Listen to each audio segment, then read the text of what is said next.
Quand les employés de nettoyage sont entrés dans la vieille maison de Gerald Bannon, personne ne supportait déjà l'odeur.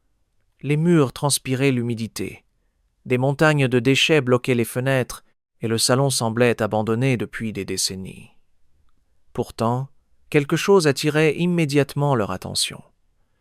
Un immense canapé brun était collé au sol, comme s'il n'avait jamais bougé lorsque deux ouvriers ont finalement réussi à le retourner.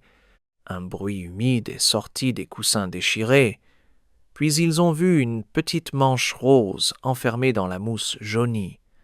Quelques secondes plus tard, la police découvrait un bracelet couvert de poussière, portant un seul prénom Marie. La fillette, disparue de Blackridge Falls Dix-Neuf, années auparavant, elle s'était volatilisée pendant une fête de quartier. Mais la vérité cachée dans ce canapé dépassait tout ce que la ville avait imaginé. Personne ignorait encore que le meurtrier avait dormi au-dessus d'elle pendant des années. Blackridge Falls semblait être une ville oubliée du reste du Kentucky. Les habitants la décrivaient souvent comme un endroit où rien de grave ne pouvait arriver. Une seule rue principale traversait le centre avec une station essence, un petit cinéma, une quincaillerie vieillissante et une église blanche entourée d'arbres immenses. Les familles se connaissaient depuis des générations et les portes restaient parfois déverrouillées pendant la nuit. Les enfants jouaient dehors jusqu'au coucher du soleil, sans que les parents ressentent la moindre inquiétude. C'était exactement ce qui rendait la disparition de Maribel Vossler aussi terrifiante. Maribel, que tout le monde appelait Marie, avait 6 ans. Elle possédait des cheveux châtains bouclés des joues rondes et une énergie impossible à ralentir. Sa mère Dana disait souvent que la petite parlait plus vite que les adultes pouvaient réfléchir. Son père Owen travaillait comme mécanicien dans un garage situé près de la rivière, tandis que Dana gérait la bibliothèque municipale. Leur maison se trouvait dans le quartier de Briarwood, une zone résidentielle calme remplie de maisons en bois construites plusieurs décennies auparavant. La fête organisée ce soir-là devait célébrer la rénovation du vieux terrain de jeu de Blackridge Falls. Les habitants avaient récolté de l'argent pendant presque 2 ans afin de remplacer les structures dangereuses, et la mairie avait finalement accepté de financer le reste. Plusieurs familles avaient installé des tables pliantes dans la rue. Des guirlandes lumineuses traversaient les jardins, et un groupe local jouait de la musique country devant les enfants qui couraient partout avec des ballons. Dana se souvenait parfaitement de la robe portée par Marie ce soir-là. Une robe rose claire décorée de petits tournesols jaunes. La fillette refusait de mettre autre chose depuis une semaine entière. Elle portait également un bracelet argenté, pas de bon marché, acheté lors d'une foire artisanale. Le bracelet contenait des lettres colorées formant son prénom. Ce détail paraissait insignifiant au début. Pourtant, des années plus tard, ce simple bijou deviendrait la preuve la plus glaçante de toute l'affaire. Vers le début de la soirée, Owen aidait plusieurs voisins à installer un barbecue géant derrière le terrain de jeu. Dana discutait avec une enseignante devant un stand de limonade. Pendant ce temps, Marie passait d'un groupe d'enfants à un autre sans jamais rester immobile très longtemps. Plusieurs témoins racontèrent plus tard l'avoir vue rire près d'un homme déguisé en mascotte locale. Le costume représentait un vieux renard brun utilisé lors des événements municipaux. Personne ne trouvait cela étrange, parce que la mairie prêtait régulièrement ce costume à des bénévoles. Une adolescente nommée Kaylee affirma avoir vu Marie suivre la mascotte jusqu'au bout de la rue près d'une vieille maison jaune abandonnée. Mais lorsque la police l'interrogea pour la première fois, elle semblait nerveuse, confuse. Les enquêteurs pensèrent qu'elle avait mélangé ses souvenirs avec les rumeurs circulant déjà dans la ville. Cette erreur allait hanter l'affaire pendant presque 20 ans. Aux alentours de 20h30, Dana remarqua soudain un silence inhabituel. Elle ne voyait plus Marie courir autour des autres enfants. Au départ, elle pensa simplement que sa fille jouait dans le jardin d'un voisin. Elle demanda calmement si quelqu'un avait aperçu. Plusieurs personnes répondirent non sans inquiétude, puis les minutes commencèrent à paraître longues. Owen partit vérifier le terrain de jeu, pendant que Dana parcourait les maisons voisines En appelant le prénom de sa fille de plus en plus fort, la musique s'arrêta rapidement. Les habitants quittèrent leur table pour participer aux recherches. Certains inspectaient les garages, tandis que d'autres descendaient vers les bois proches de la rivière. Une femme jura avoir entendu un enfant pleurer quelques minutes auparavant, mais personne ne parvenait à déterminer d'où provenait le bruit. Après moins d'une heure, la panique s'était déjà propagée dans toute la rue. Lorsque la police arriva, plusieurs habitants tenaient encore des lampes torches sous une pluie légère qui venait de commencer. Dana était assise contre le trottoir, incapable de parler. Owen répétait sans arrêt que sa fille n'aurait jamais quitté la fête seule. Pourtant, au fond de Black Ridge Falls, quelqu'un savait exactement où se trouvait Maribel Vossler. Et cette personne observait déjà les recherches sans attirer le moindre soupçon. Pendant les premières heures de la disparition, les enquêteurs concentrèrent leurs recherches autour de la rivière, parce qu'un ballon rose semblable à celui de Marie venait d'être retrouvé accroché dans des branches basses. 2 policiers descendirent dans l'eau glacée avec des lampes puissantes, tandis que des bénévoles fouillaient les berges. Malgré cela, aucune trace de la fillette n'apparut. Cette absence totale d'indices inquiétait davantage les autorités, car un enfant de 6 ans laisse normalement derrière lui quelque chose, une empreinte, un vêtement ou même des traces de pas. Un autre détail troubla rapidement plusieurs habitants. Un chien appartenant à un voisin continua de grogner devant la vieille maison jaune, située au bout de la rue. La propriété était officiellement vide depuis des années après le départ brutal des anciens occupants.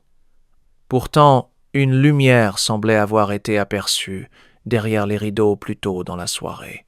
Lorsque les policiers vérifièrent finalement la maison, ils ne trouvèrent aucune personne à l'intérieur seulement. Une odeur de poussière humide et des traces anciennes sur le parquet. Avant minuit, toute la ville connaissait déjà le nom de Maribel Vossler. Des affiches improvisées apparaissaient partout, et les habitants verrouillaient désormais leurs portes pour la première fois depuis décennies. La pluie continua presque toute la nuit au-dessus de Black Ridge Falls, transformant les rues résidentielles en longues bandes brillantes, éclairées par les gyrophares rouges et bleus. Les recherches autour du quartier prenaient une ampleur que personne n'avait imaginée.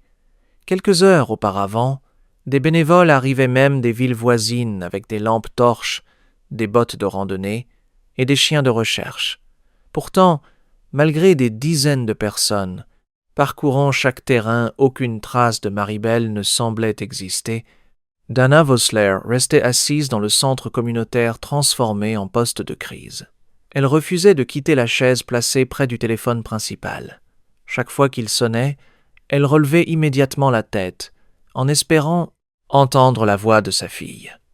Mais les appels concernaient seulement des signalements confus ou de mauvaises pistes. Un homme croyait avoir aperçu une enfant marchant près de l'autoroute. Une femme jurait qu'un vieux fourgon blanc avait quitté Black Ridge Falls à vive allure juste après la disparition. Les policiers notaient chaque détail même. Lorsque les informations semblaient absurdes, Owen participait directement aux recherches. Il avançait avec plusieurs habitants dans les bois situés derrière le terrain de jeu en criant le prénom de Marie jusqu'à perdre sa voix. Les chiens policiers réagissaient parfois à certaines zones avant de perdre brutalement la piste. Ce comportement déroutait les enquêteurs, parce qu'il donnait l'impression que la fillette avait été déplacée rapidement après sa disparition. Vers 3 heures du matin, un policier retrouva une petite chaussure d'enfant près d'un fossé boueux à environ 2 rues de la fête. La nouvelle se répandit immédiatement parmi les habitants et plusieurs personnes commencèrent déjà à imaginer le pire. Pourtant, Dana reconnut aussitôt que la chaussure n'appartenait pas à Marie. Ce faux espoir détruisit encore davantage l'atmosphère déjà terrifiante régnant dans la ville. Le lendemain matin, les médias locaux arrivèrent à Black Ridge Falls. Des caméras furent installées devant la maison des Vossler, tandis que des journalistes interrogeaient les voisins. Certains habitants appréciaient l'attention, parce qu'ils espéraient que cela aiderait à retrouver Marie. D'autres trouvaient cette présence dérangeante. Surtout lorsqu'un journaliste demanda à Dana si elle pensait qu'un membre de sa famille pouvait être impliqué. Pendant ce temps, les policiers commencèrent à reconstruire les dernières minutes connues de la fillette. Plusieurs témoins confirmaient avoir vu l'homme déguisé en mascotte de renard près du stand de limonade. Cependant, personne ne semblait capable de décrire clairement son visage, puisque le costume couvrait entièrement la tête. Les enquêteurs apprirent rapidement que le costume appartenait au comité des fêtes de la ville et qu'il avait été rangé dans un local municipal. Après l'événement selon les organisateurs. Pourtant, lorsqu'un officier vérifia le costume, il remarqua quelque chose d'étrange. Une des manches était légèrement déchirée et couverte d'une tache sombre ressemblant à de la terre humide. Les analyses ne révélèrent rien d'utile, mais le doute s'installa immédiatement. Plusieurs habitants furent interrogés parce qu'ils avaient accès au local municipal. Parmi eux se trouvait Leonard Pruitt, un ancien employé des services techniques connu pour son tempérament agressif. Il vivait seul dans une caravane située près des bois et possédait déjà un dossier pour comportement violent. Lorsqu'on lui demanda où il se trouvait pendant la fête, il répondit qu'il buvait derrière un bar situé hors de la ville. Aucun témoin ne confirma totalement son alibi. Un autre nom apparut rapidement dans l'enquête d'Eric Mallow. Le beau-père d'une amie de Marie. Plusieurs voisins racontaient qu'il observait souvent les enfants depuis son porche, sans réellement parler aux adultes. Il avait quitté la fête peu avant la disparition et prétendait être rentré chez lui pour dormir. Pourtant, un adolescent affirma avoir aperçu sa voiture près de la vieille maison jaune plus tard dans la soirée. Les policiers fouillèrent le véhicule de Derek, mais ne trouvèrent rien. Malgré cela, la rumeur se répandit immédiatement dans Black Ridge Falls. Certaines familles interdisaient déjà à leurs enfants de passer devant sa maison. Une pierre traversa même sa fenêtre durant la deuxième nuit. Suivant la disparition, Derek menaça de poursuivre plusieurs habitants et accusa la police de vouloir fabriquer un coupable, parce qu'elle était incapable de retrouver Marie. Au milieu de cette confusion, un détail continua de troubler les enquêteurs. Kaylee, l'adolescente, ayant affirmé avoir vu Marie marcher vers la vieille maison jaune, modifia légèrement son témoignage lors d'un nouvel interrogatoire. Elle expliqua qu'elle croyait maintenant avoir aperçu quelqu'un sortir discrètement de cette maison quelques minutes plus tard. Selon elle, il ne s'agissait pas d'un enfant, mais d'un homme grand portant quelque chose contre sa poitrine. Pourtant, dans l'obscurité, elle n'avait distingué aucun visage. Les recherches dans la maison jaune reprirent immédiatement. Les policiers retirèrent des planches du plancher, inspectèrent les murs et utilisèrent même des chiens spécialisés dans la détection de restes humains. Malgré ces efforts, ils ne découvrirent absolument rien. Cette absence totale de preuves commençait à frustrer sérieusement les autorités. 3 jours après la disparition, la situation devenait insupportable pour les parents. Dana ne dormait presque plus. Owen passait ses nuits à conduire lentement dans les rues désertes, en espérant apercevoir sa fille derrière une fenêtre. Sur le bord d'une route, chaque bruit de téléphone provoquait désormais une peur immédiate, parce qu'il savait qu'un appel pouvait soit ramener Marie, soit détruire définitivement leur vie. Et pendant que toute la ville cherchait désespérément une petite fille disparue, quelqu'un à Black Ridge Falls cachait déjà un secret tellement monstrueux que même les enquêteurs les plus expérimentés n'auraient jamais imaginé regarder au bon endroit. Au 4e jour de l'enquête, Black Ridge Falls ne ressemblait plus du tout à la petite ville tranquille qu'elle avait été. Des véhicules de police bloquaient encore plusieurs rues, et des affiches représentant le visage souriant de Marie-Belle couvraient désormais les vitrines des commerces locaux. Même l'Église avait suspendu ses activités habituelles afin d'organiser des groupes de recherche. Les habitants parlaient à voix basse dans les files d'attente, comme si quelque chose de mauvais observait encore la ville depuis l'obscurité. Le shérif Tom Burrow dirigeait personnellement l'affaire. C'était un homme massif, approchant de la retraite connue pour son calme presque intimidant. Pourtant même lui semblait dépassé par la disparition de Marie. Aucun enlèvement d'enfants n'avait frappé Black Ridge Falls depuis des décennies, et les enquêteurs commençaient déjà à craindre que la fillette ne soit plus en vie malgré l'absence totale de preuves. Les policiers élargirent alors la liste des suspects potentiels. Leonard Pruitt restait surveillé de près, parce que plusieurs témoins décrivaient son comportement comme instable. Un voisin affirma même avoir entendu Leonard se disputer violemment avec quelqu'un dans sa caravane la nuit de la disparition. Lorsque les enquêteurs fouillèrent finalement l'intérieur du logement, ils découvrirent des piles de journaux parlant de crimes célèbres, ainsi qu'une collection inquiétante de vieilles photographies d'enfants découpées dans des magazines. Cette découverte provoqua immédiatement la colère des habitants. Beaucoup étaient persuadés que Leonard cachait quelque chose.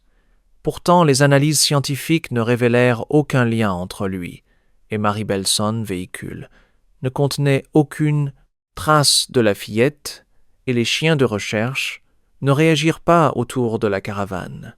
Malgré cela, la police continua de le surveiller discrètement. Pendant ce temps, un autre détail étrange refaisait surface. La vieille maison jaune, située au bout de la rue, semblait avoir été visitée régulièrement, malgré son apparence abandonnée. Un agent remarqua plusieurs emballages alimentaires récents dans la cuisine, ainsi qu'une ampoule encore chaude dans le salon. Pourtant, personne ne semblait officiellement vivre là. Les registres municipaux indiquaient seulement que la propriété appartenait à un homme nommé Gerald Bannon, vivant dans un autre quartier de Black Ridge Falls. Lorsque les enquêteurs interrogèrent Gerald pour la première fois, il leur donna immédiatement une impression étrange. L'homme était extrêmement corpulent, parlait très peu et évitait presque constamment le regard des policiers. Sa peau paraissait pâle, comme s'il sortait rarement de chez lui. Gerald expliqua qu'il possédait effectivement la vieille maison jaune, mais qu'elle servait seulement d'espace de stockage. Il prétendait ne pas y être allé depuis plusieurs semaines. Le problème était qu'un voisin affirmait l'avoir vu entrer dans la propriété seulement quelques heures avant la disparition de Mary Gerald, répondit qu'il venait simplement vérifier une fuite d'eau, puis qu'il était reparti. Aussitôt, son histoire semblait plausible, mais quelque chose dans son comportement inquiétait certains enquêteurs. Le shérif Barrow demanda discrètement une vérification complète de son passé. Les résultats révélèrent plusieurs faits troublants. Gerald avait travaillé pendant des années pour différents événements municipaux, notamment comme bénévole, chargé des décorations et des costumes. Plusieurs photographies retrouvées dans les archives locales le montraient portant le costume de mascotte du renard utilisé pendant les fêtes de la ville. Pourtant, aucun élément ne prouvait qu'il portait ce costume le soir de la disparition. Lorsque les policiers fouillèrent sa maison principale, ils furent frappés par l'état général du lieu. Des piles d'objets couvraient presque chaque pièce. Des cartons vides, des vêtements sales et des restes alimentaires formaient des chemins étroits permettant à peine de circuler. Gerald expliqua qu'il souffrait simplement d'un problème d'accumulation compulsive. Les enquêteurs trouvèrent l'endroit dérangeant, mais rien ne semblait directement lié à Mary. Pendant les jours suivants, plusieurs fausses pistes vinrent compliquer davantage l'affaire. Une femme déclara avoir entendu des cris venant des bois près de l'autoroute.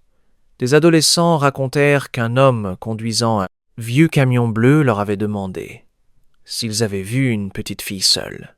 Puis un pêcheur trouva un morceau de tissu rose accroché près de la rivière. Pendant quelques heures, la police pensa enfin avoir trouvé une preuve importante. Mais le tissu provenait finalement d'une vieille couverture abandonnée. La pression médiatique augmentait également. Des journalistes nationaux commencèrent à présenter Black Ridge Falls comme une ville pleine de secrets. Certains habitants se méfiaient désormais les uns des autres. Des voisins qui se connaissaient depuis des années cessaient soudain de se parler. Plusieurs familles quittaient même temporairement la ville parce qu'elles avaient peur pour leurs enfants. Dana Vossler continuait pourtant de croire que Mary était vivante. Chaque matin, elle installait une nouvelle photo de sa fille devant la maison avec des fleurs fraîches. Elle répétait constamment que quelqu'un gardait peut-être la fillette enfermée quelque part. En attendant que l'attention médiatique disparaisse, cette idée détruisait lentement Owen, qui commençait à perdre espoir. Il passait des heures assis dans le garage, sans parler à personne regardant, simplement les dessins de sa fille accrochés au mur. Une semaine après la disparition, un appel anonyme bouleversa toute l'enquête. Un homme utilisant une voix étouffée contacta le poste de police tard dans la nuit.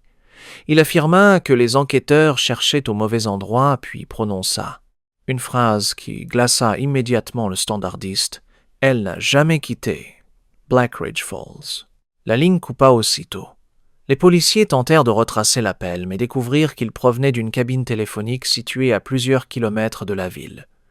Aucun témoin ne vit la personne ayant utilisé le téléphone. À partir de ce moment, le shérif Barrow développa une conviction terrifiante. Quelqu'un vivant au cœur même de Blackridge Falls connaissait la vérité depuis le début. Et ce quelqu'un observait probablement l'enquête se dérouler, jour après jour, sans montrer le moindre signe de peur. 2 semaines après la disparition de Maribel, les recherches officielles commencèrent lentement à perdre de leur intensité. Les équipes venues des comtés voisins repartirent progressivement, et les médias nationaux se déplacèrent vers d'autres affaires. Pourtant, à Blackridge Falls, personne ne retrouvait réellement une vie normale. Les parents continuaient de surveiller leurs enfants à chaque instant, et les rues autrefois animées devenaient presque désertes après le coucher du soleil. Le shérif Barrow refusait cependant d'abandonner l'enquête.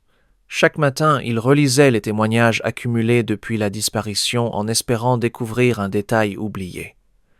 Un point revenait constamment dans plusieurs déclarations. La vieille maison jaune. Plusieurs habitants affirmaient avoir remarqué des mouvements autour de la propriété durant les jours précédant la fête. Certains parlaient d'une lumière allumée tard dans la nuit. D'autres prétendaient avoir entendu une radio fonctionner à l'intérieur, malgré l'absence supposée d'occupants. Barrow décida donc de retourner sur place avec une nouvelle équipe spécialisée dans les scènes anciennes. Cette fois, les enquêteurs démontèrent plusieurs murs du rez-de-chaussée, inspectèrent les conduits d'aération et fouillèrent même le jardin à l'aide de chiens cadavériques. Pourtant, la maison semblait vide depuis longtemps. Aucun sang, aucune trace de lutte, aucune empreinte récente. Alors que les policiers terminaient leur recherche, un jeune agent nommé Curtis remarqua quelque chose d'étrange dans une petite pièce située derrière la cuisine. Le mur était couvert de dessins réalisés au crayon. La plupart représentaient des formes incompréhensibles, mais l'un d'eux attira immédiatement son attention. Une petite fille portant une robe rose se tenait près d'un grand homme sans visage. Au-dessus du dessin apparaissait un mot écrit maladroitement « Marie ». Le shérif Barrow fit immédiatement photographier le mur. Les médias apprirent rapidement l'existence du dessin et la panique revint aussitôt dans la ville. Certains habitants pensaient que Marie avait été retenue dans cette maison avant d'être déplacée ailleurs. D'autres imaginaient déjà un tueur en série caché parmi eux. Les enquêteurs tentèrent d'identifier l'auteur du dessin, mais les résultats restèrent flous. Plusieurs analyses montrèrent simplement qu'il avait probablement été réalisé par un enfant des années auparavant. Malgré cela, un nouveau suspect apparut rapidement dans l'affaire Randall Pike, un collectionneur vivant seul dans une maison située près de la vieille gare abandonnée. Randall était connu pour récupérer des objets jetés dans les rues et assister discrètement aux événements pour enfants, sans réellement parler aux adultes. Plusieurs habitants trouvaient son comportement inquiétant depuis longtemps. Lorsqu'un policier fouilla sa propriété, il découvrit des centaines de vieux jouets entassés dans un garage, ainsi que plusieurs cahiers remplis de croquis représentant des enfants inconnus. La nouvelle se répandit immédiatement dans Blackridge Falls. Des journalistes campèrent devant chez Randall tandis que certains habitants exigeaient son arrestation. Pourtant, durant les interrogatoires, l'homme coopéra calmement. Il expliqua souffrir d'un trouble obsessionnel et collectionner des objets abandonnés depuis l'enfance. Les psychiatres consultés par la police confirmèrent qu'il présentait un comportement étrange, mais pas forcément violent. Puis un détail important détruisit progressivement les soupçons contre lui. Le soir de la disparition, Randall travaillait dans une station-service située à presque 1 heure de Blackridge Falls. Les registres de caisse et plusieurs clients confirmé sa présence pendant toute la soirée. Encore une fois, l'enquête semblait revenir au point de départ. Pendant ce temps, Dana Vossler sombrait dans une obsession de plus en plus inquiétante. Elle passait ses journées à parcourir les quartiers voisins en distribuant elle-même des affiches de Marie. Elle frappait parfois à des portes au hasard, simplement parce qu'elle croyait entendre une voix d'enfant. Derrière une fenêtre, Owen tentait de la soutenir. Mais leur relation commençait déjà à se fissurer sous le poids du désespoir. Un soir, un nouvel événement bouleversa encore davantage l'affaire. Un garçon de 12 ans nommé Ellie Mercer rentrait chez lui à vélo lorsqu'il aperçut quelqu'un dans la vieille maison jaune. Selon son témoignage, une silhouette immense se tenait derrière les rideaux du salon, en observant la rue. Lorsque la police arriva quelques minutes plus tard, le bâtiment était vide, mais une odeur étrange flottait encore dans l'air. Une odeur de nourriture pour y mélanger à quelque chose de beaucoup plus insupportable. Les enquêteurs découvrirent également des traces fraîches de boue menant vers la cave. Pourtant, une fois encore, aucune personne ne fut retrouvée. Les policiers commencèrent à croire que quelqu'un utilisait toujours secrètement cette maison malgré les surveillances régulières. Le shérif Barrow demanda alors une vérification approfondie des propriétés appartenant à Gerald Bannon. Plus les enquêteurs examinaient son passé, plus certains détails devenaient dérangeants. Gerald avait travaillé pendant plusieurs années dans une entreprise de nettoyage après décès. Il connaissait parfaitement les procédures policières liées aux scènes de crime et possédait des connaissances inhabituelles concernant la décomposition humaine de plusieurs voisins. Décrivait son comportement comme extrêmement solitaire. Certains affirmaient même ne pas l'avoir vu parler à un autre adulte depuis des mois.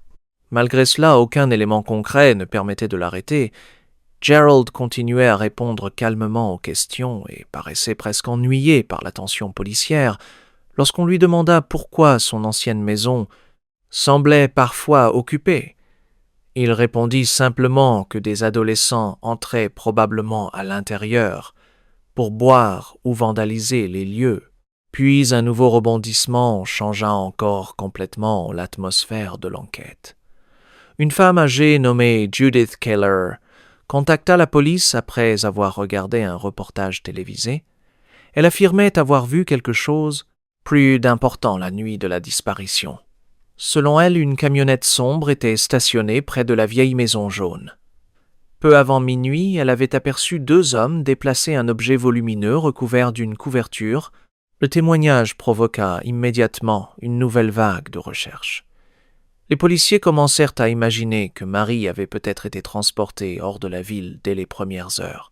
Pourtant, malgré des semaines d'investigation, aucune camionnette correspondant à la description de Judith ne fut retrouvée. Les mois passèrent ensuite. Lentement, Black Ridge Falls continuait d'organiser des veillées pour Maribel, mais l'espoir diminuait chaque semaine. Derrière les affiches décolorées et les discours publics, une vérité monstrueuse restait pourtant cachée à seulement quelques rues de la maison des Vossler. Une vérité tellement proche que personne n'aurait osé l'imaginer.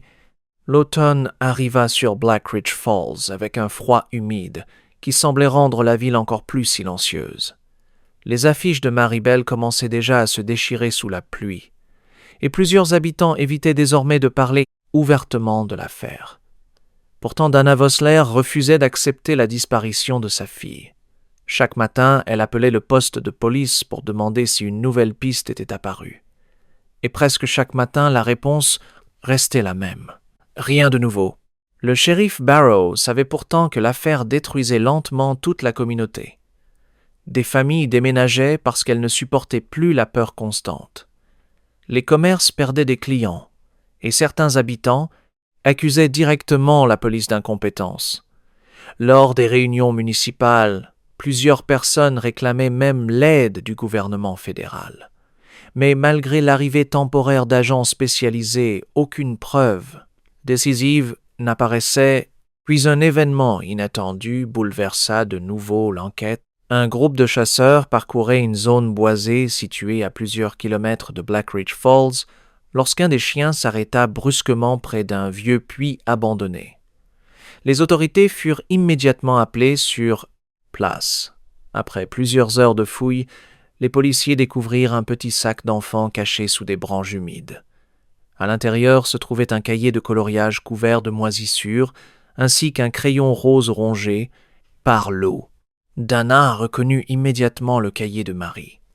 La découverte provoqua une explosion médiatique.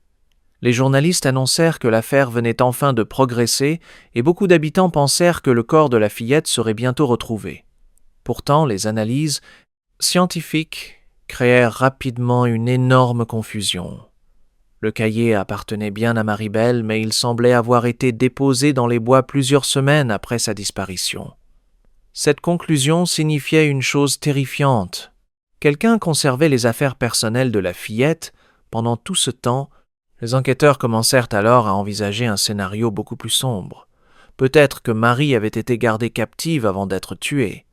Cette idée détruisit complètement Dana, qui passait désormais ses nuits à imaginer sa fille, enfermée quelque part, en attendant désespérément qu'on vienne la sauver. Pendant ce temps, Gerald Bannon continuait de vivre discrètement dans sa maison envahie d'objets. Plusieurs voisins racontaient qu'il semblait encore plus isolé qu'avant. Il faisait livrer presque toute sa nourriture et sortait rarement pendant la journée. Une adolescente déclara même l'avoir aperçu observer les enfants depuis la fenêtre de son salon, avant de refermer brutalement les rideaux lorsqu'elle passa devant la maison. Le shérif Barrow voulait continuer à surveiller Gerald, mais le manque de preuves commençait à poser problème.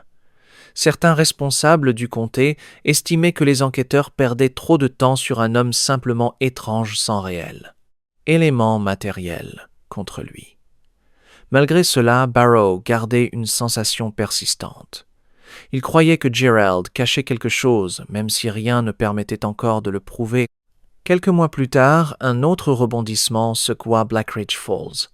Une cassette vidéo anonyme fut déposée devant le poste de police pendant la nuit.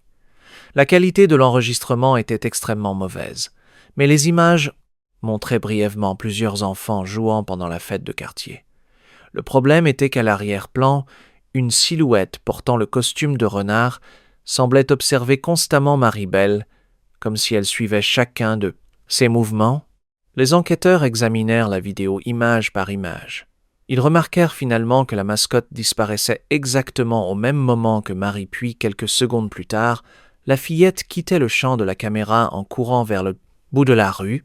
La vieille maison jaune se trouvait précisément dans cette direction.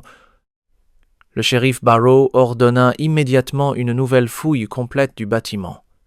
Cette fois, les policiers utilisèrent des appareils capables de détecter des cavités cachées dans les murs et les sols. Pendant plusieurs heures, rien ne fut découvert. Puis un technicien remarqua une anomalie derrière une cloison du salon. Lorsque les enquêteurs démolirent finalement le mur, ils découvrirent un petit espace dissimulé contenant plusieurs objets anciens. Une couverture sale des emballages alimentaires périmés et surtout une petite barrette rose en forme de papillon d'Anna s'effondra immédiatement en voyant l'objet devant les journalistes. Elle était certaine que cette barrette appartenait à Marie. Pourtant, malgré cette découverte terrifiante, aucune trace biologique exploitable ne fut retrouvée dans la cachette. Les analyses étaient compliquées par l'humidité et les années écoulées. Encore une fois, l'enquête avançait sans jamais atteindre une conclusion définitive. Les mois devinrent des années. Owen et Dana finirent par divorcer, incapables de supporter ensemble le poids de la disparition. Owen commença à boire de plus en plus, tandis que Dana consacrait toute sa vie aux associations de familles d'enfants disparus Blackridge. Falls continuait de parler de Marie comme d'un fantôme. Les nouveaux habitants apprenaient rapidement son histoire et évitaient la vieille maison jaune devenue un lieu presque maudit. Puis, après presque 8 années sans avancée importante, une femme nommée Carla Mendez contacta soudainement les autorités depuis le Tennessee. Elle affirmait avoir vu une jeune fille ressemblant énormément à Maribel dans une station-service isolée plusieurs années auparavant. Selon elle, l'enfant semblait terrifié et restait constamment près d'un homme très corpulent, portant une casquette sombre. L'information ralluma immédiatement. L'espoir d'Anna recommença à croire que sa fille était peut-être vivante quelque part. Les enquêteurs suivirent la piste pendant des semaines, mais finirent par découvrir que la jeune fille aperçue à la station-service était une enfant locale, sans lien avec l'affaire. Ce nouvel échec brisa définitivement quelque chose chez les parents de Marie. Les années suivantes, l'enquête refroidit lentement. Les dossiers furent rangés dans les archives du comté et seuls quelques enquêteurs continuaient parfois de relire les rapports, pourtant derrière les murs d'une maison remplie de déchets et d'odeurs insoutenables. Le secret de Maribel Vossler restait toujours caché à quelques centimètres seulement d'un homme qui vivait littéralement au-dessus de son crime, chaque jour de sa vie. 19 années passèrent avant que le nom de Maribel Vossler ne revienne brusquement au centre de Black Ridge Falls. Durant cette période, la ville changea lentement. Plusieurs anciens commerces fermèrent une nouvelle station essence, ouvrit près de l'autoroute, et une partie du vieux quartier résidentiel fut rénovée. Pourtant, certaines choses restaient figées dans le temps. La vieille maison jaune était toujours abandonnée, et les habitants parlaient encore du fantôme, de la petite fille disparue pendant les soirées d'hiver. Le shérif Tom Barrow avait finalement pris sa retraite, mais conservait chez lui une copie complète du dossier Marie. Il affirmait souvent que l'affaire représentait le seul échec qu'il n'avait jamais réussi à accepter. Même après presque 20 années, il continuait parfois de relire les photographies de la scène et les témoignages contradictoires, en espérant découvrir un détail oublié. Pendant ce temps, Gerald Bannon était devenu pratiquement invisible pour le reste de la ville, praque son état. Physique s'était gravement détérioré. Il ne quittait presque plus sa maison principale située dans une rue isolée derrière l'ancien supermarché. Plusieurs livreurs racontaient que l'intérieur de la propriété sentait tellement mauvais qu'ils laissaient les courses directement devant la porte avant de repartir immédiatement. Certains voisins prétendaient même entendre Gerald parler seul pendant la nuit. Puis au début du mois d'octobre, un appel fut passé aux services municipaux. Gerald Bannon venait d'être retrouvé mort dans son salon, après plusieurs jours sans donner signe de vie. Un employé chargé des compteurs d'eau avait remarqué une odeur inhabituelle provenant de la maison, puis contacté la police. Les autorités conclurent rapidement à une mort naturelle liée à son état de santé. Pourtant, lorsqu'une entreprise spécialisée dans le nettoyage extrême entra finalement dans la maison, plusieurs employés comprirent immédiatement qu'ils n'avaient jamais vu quelque chose d'aussi insalubre. Des sacs remplis de déchets montaient presque jusqu'au plafond. Les murs étaient couverts de moisissures noires. Des assiettes contenant des restes alimentaires vieux de plusieurs années étaient encore posées sur des meubles cassés et, partout dans la maison, flottait une odeur lourde, presque suffocante, mélangeant humidité, graisse et décomposition. Le responsable de l'équipe de nettoyage s'appelait Marcus Doyle. Ancien pompier habitué aux situations difficiles, même lui dut sortir plusieurs fois pour respirer de l'air frais. Les employés progressaient lentement pièce par pièce lorsqu'ils arrivèrent finalement dans le salon principal. Là se trouvait un immense canapé brun totalement enfoncé, au milieu des déchets. Le meuble semblait avoir fusionné avec le sol, après des années d'humidité et de saleté. Marcus demanda immédiatement qu'on le retire afin de nettoyer correctement la pièce. Pourtant, plusieurs hommes eurent du mal à déplacer la structure qui paraissait anormalement lourde. Lorsqu'ils réussirent finalement à soulever un côté du canapé, une odeur bien pire que tout le reste envahit brutalement la pièce, un des employés recula immédiatement en vomissant près du couloir. Marcus aperçut alors quelque chose coincé entre les ressorts métalliques. Une petite bande de tissu rose extrêmement décolorée. La police fut appelée quelques minutes plus tard. Les enquêteurs commencèrent par croire qu'il s'agissait d'un animal mort caché dans le meuble. Mais lorsqu'ils découpèrent une partie de la mousse intérieure, un silence glaçant envahit le salon.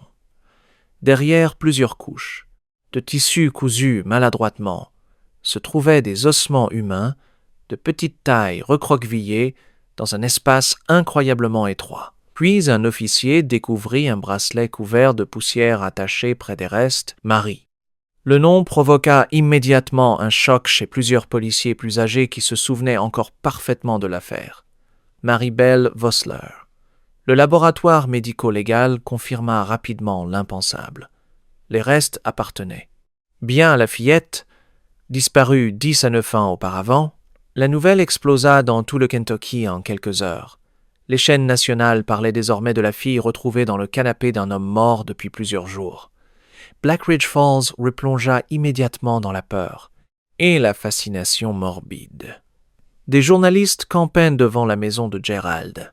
Pendant que les anciens habitants échangeaient leurs souvenirs de la disparition, Dana Vossler, désormais âgée et vivant seule, reçut l'appel officiel tard dans la soirée. Selon plusieurs proches, elle resta silencieuse pendant presque une minute entière, avant de demander seulement une chose. Elle était là tout ce temps. Les enquêteurs fouillèrent alors la maison de Gerald avec une intensité totalement nouvelle. Chaque pièce semblait cacher quelque chose d'inquiétant. Des dizaines de vieux journaux consacrés à la disparition de Marie étaient empilés dans une chambre verrouillée. Plusieurs articles étaient entourés de notes écrites à la main. Certaines phrases étaient soulignées encore et encore, notamment celles parlant des recherches autour de la rivière.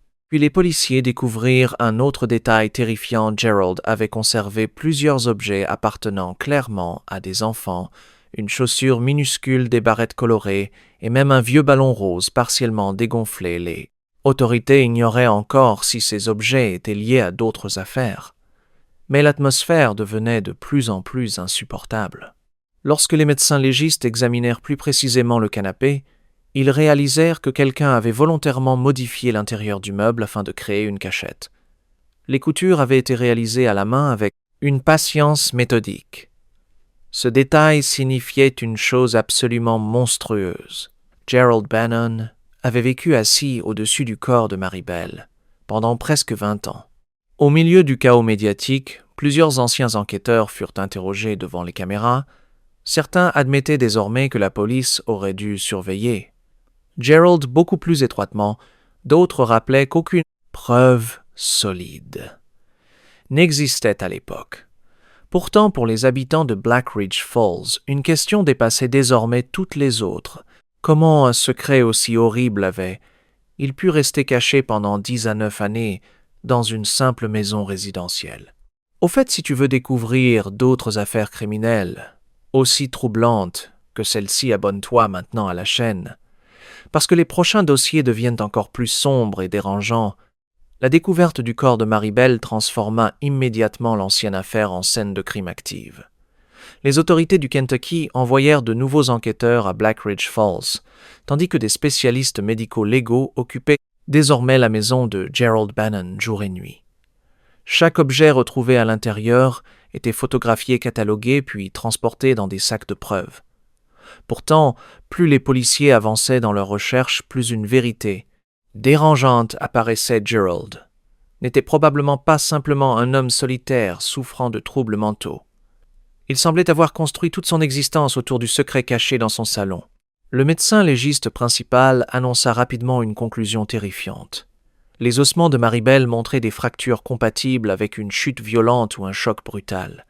Mais certaines marques indiquaient également que le corps avait été manipulé peu après la mort. Quelqu'un avait clairement tenté de dissimuler la fillette dans le canapé, avec un soin presque obsessionnel. Les enquêteurs commencèrent alors à reconstituer les derniers déplacements connus de Gerald, la nuit de la disparition. Lorsqu'ils examinèrent les anciennes archives municipales, ils découvrirent finalement quelque chose qui avait échappé à la police pendant presque 20 ans. Gerald avait officiellement signé les documents permettant d'emprunter le costume de mascotte du renard. Le soir de la fête de quartier, cette révélation secoua immédiatement toute l'enquête. À l'époque, plusieurs bénévoles avaient accès aux costumes municipaux, mais aucun enquêteur n'avait remarqué que Gerald figurait directement sur le registre d'emprunt. Plus étrange, encore le document avait été classé dans un carton administratif totalement différent du dossier principal. Concernant Marie, certains policiers commencèrent alors à soupçonner qu'une erreur bureaucratique gigantesque avait peut-être empêché la résolution de l'affaire pendant des décennies. Les journalistes retrouvèrent rapidement d'anciens habitants de Black Ridge Falls qui acceptèrent enfin de parler devant les caméras. Une femme nommée Brenda Holloway raconta qu'elle trouvait Gerald inquiétant depuis des années. Selon elle, il observait souvent les enfants durant les événements locaux, tout en restant silencieux derrière son costume de mascotte. Un ancien voisin expliqua également que Gerald possédait une habitude étrange. Il récupérait régulièrement des meubles abandonnés dans les rues, puis les ramenait chez lui au milieu de la nuit. Pendant ce temps, les enquêteurs découvrirent une pièce verrouillée, derrière la cuisine de la maison principale de Gerald. À l'intérieur se trouvaient des dizaines de cassettes audio soigneusement rangées dans des boîtes humides. Plusieurs étaient étiquetées avec des dates remontant à la période de la disparition de Mary. Lorsqu'ils écoutèrent les premiers enregistrements, un silence glacial envahit immédiatement la salle d'analyse. La plupart des bandes contenaient simplement des bruits de télévision ou des conversations enregistrées accidentellement. Pourtant, sur certaines cassettes, une voix masculine semblait parler seule pendant des heures. Gerald murmurait des phrases confuses sur la culpabilité, la peur d'être découvert, et une petite fille qui ne devait jamais quitter la maison. Puis une bande provoqua un choc absolu. Pendant quelques secondes, une voix d'enfant très faible semblait pleurer à l'arrière-plan avant qu'un bruit violent coupe brusquement l'enregistrement. Les experts ne purent jamais confirmer avec certitude qu'il s'agissait de Mary-Bell, mais plusieurs enquêteurs quittèrent la pièce après avoir entendu la cassette. Les analyses psychologiques réalisées sur les journaux personnels de Gerald révélèrent également un esprit profondément perturbé. Il écrivait régulièrement qu'il se sentait invisible pour le reste du monde et qu'il détestait voir les familles heureuses dans les rues. Certains passages décrivaient des crises de colère incontrôlables suivies de périodes d'isolement total. Puis un nouveau détail glaçant apparut.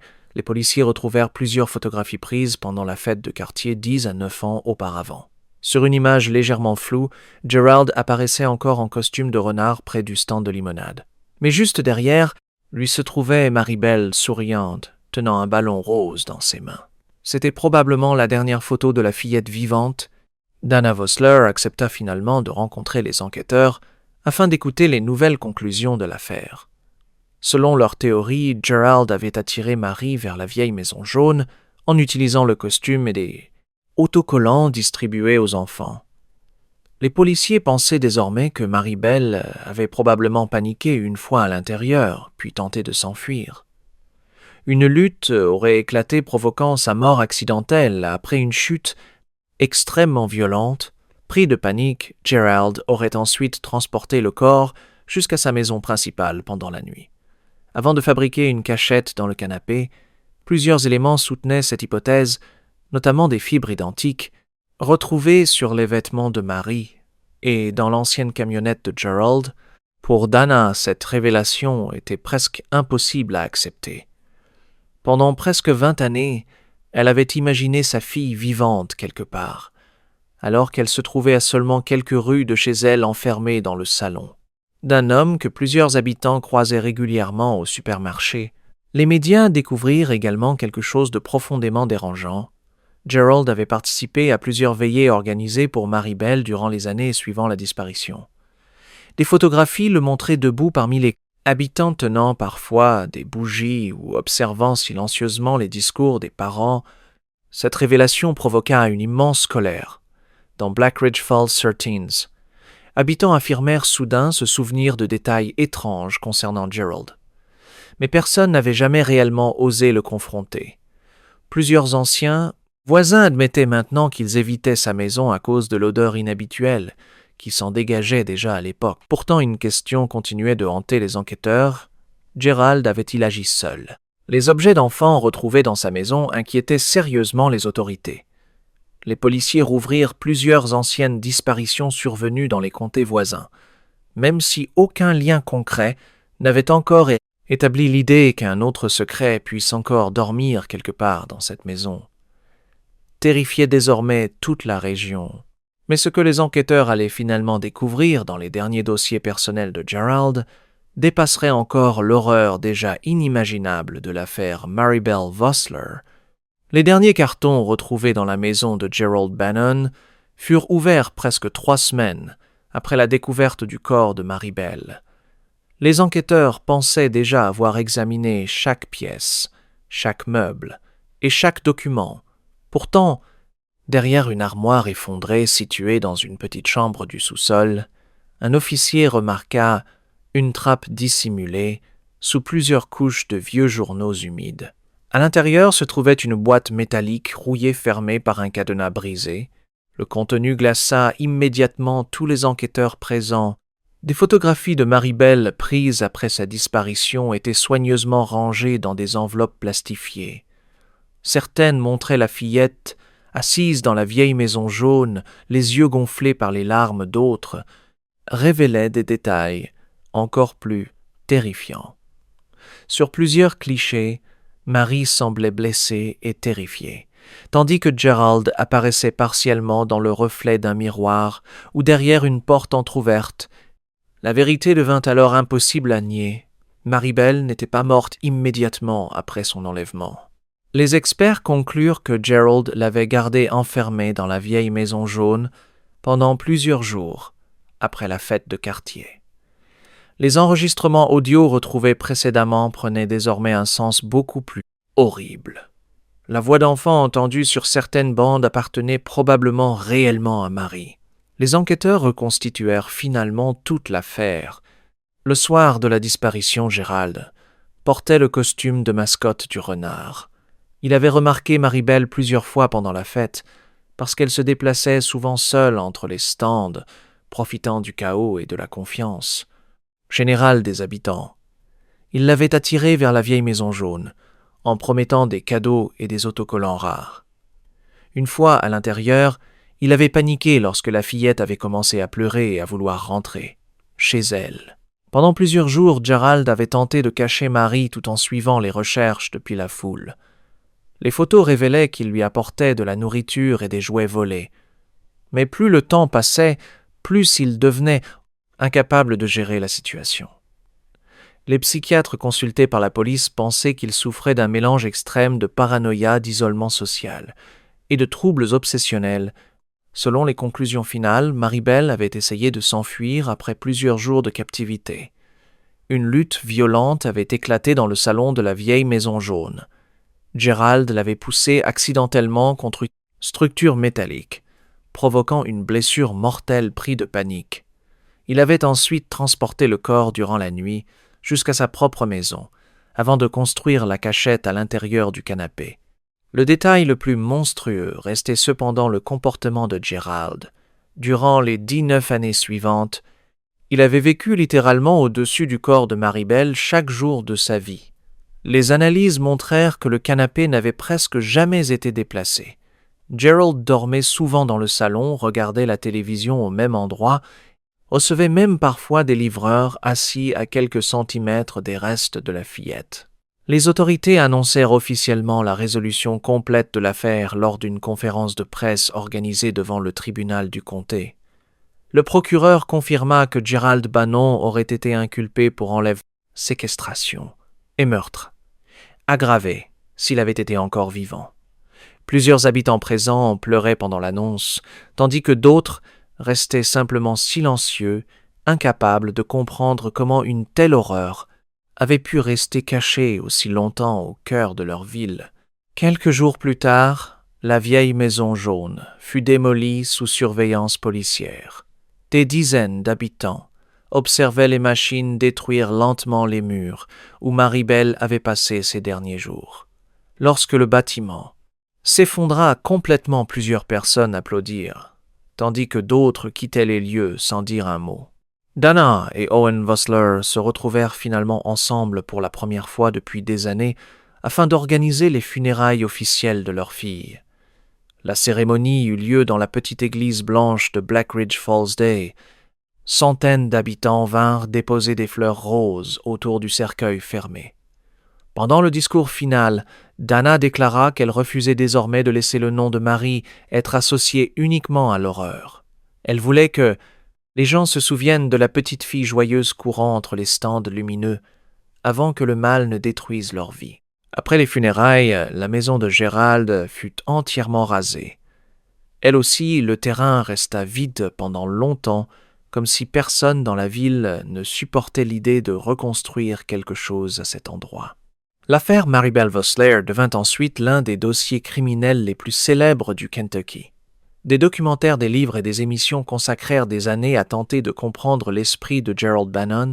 Pourtant, pour les habitants de Black Ridge Falls, une seule réalité comptait vraiment. Pendant 19 années entières, le secret le plus horrible de la ville avait été caché dans un simple canapé au milieu d'un salon ordinaire. Merci d'avoir suivi cette affaire jusqu'au bout.